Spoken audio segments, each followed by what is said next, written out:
Guys, this is literally my third time doing this. YouTube keeps blocking the sound on this, so hopefully it works this time. If not, I don't know what to say.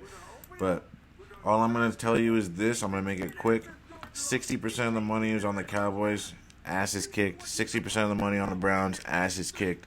Dolphins, most of the money. Ass is kicked. And the Rams game, 65% is on the Rams, so I would be careful with the Rams. Obviously, not all the underdogs with the money is going to win. So, you look here, the Rams, you probably think the Rams will lose here, right? Most of the money's on the Bills, but I don't see the Bills losing here, so I think this is a safe pick. And then the Eagles game, this is pretty close, so this can go either way here, too.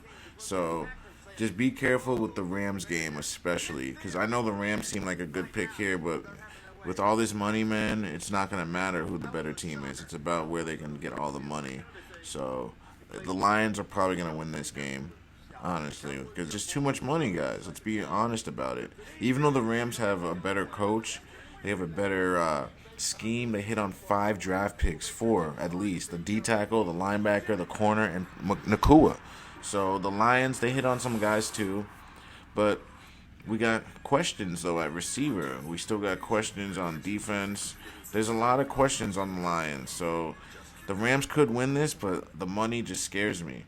And the Steelers, I just don't trust the quarterback. I like Mason Rudolph, but I just think they need a better guy, and I'm not wrong about that.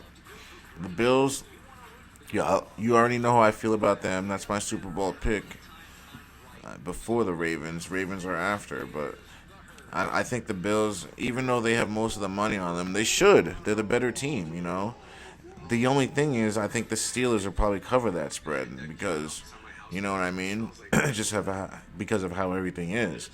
But I don't think the Bills lose that game, guys. I just don't. I can't see it. If they do, then it's just fucked up. It really would be fucked up if the Bills lost to a Steelers team that's playing a third-string quarterback. It just doesn't make sense. And then the Eagles game, this can go either way, man. Both quarterbacks apparently are playing a little injured. So I just don't know. I don't know how to call this Eagles game. I have a lot of trouble with this one. I only picked the Eagles because it's the popular pick. But neither one of these teams are going to the Super Bowl, in my opinion. So it's really, it doesn't matter which team wins, but it could fuck up your bracket, is what I'm saying. So other than that, Dak Prescott is out there throwing the ball to the other team. They just got that touchdown only because the Packers assisted them. They did the hold to get the first down and stop the clock, and then they got the wide open touchdown, which we will watch on the breakdown. I want to have shit to show you. If I show you every single touchdown, actually it wouldn't really affect it because you're seeing it on real time and slow motion 2 different times in perspective. So I could do both, but I like to show some and not all. And like I said, this Packers team, man, they got the run game.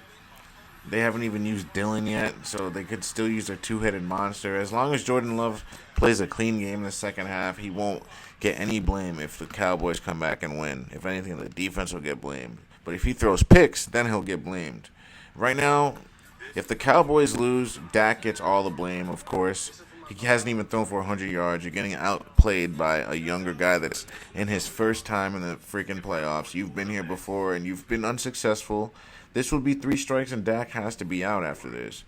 And the coach. I don't think either one can stay if the Cowboys end up losing this game. If they lose this game, this means your quarterback and your coach isn't good enough. You couldn't beat a first-time quarterback. You know what I mean? And it shows Matt LaFleur is much better than anything McCarthy could ever drum up. And that might open up the seat for one of these guys out there, like, I don't know, Vrabel. I doubt Belichick will go there, but my point is, the Cowboys are in big-time trouble if they lose this game. And Dak, let's face it, he's not a top 10 guy anyhow. So I was never surprised about this. I really, really did struggle to pick them when I made that pick on the video with you guys.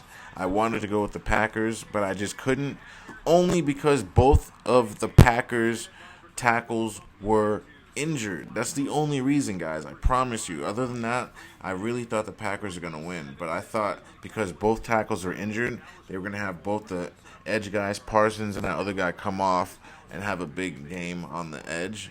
But I was wrong about that. But that was literally the only reason I picked the Cowboys. Now I regret that. So, other than that, the second half's about to start.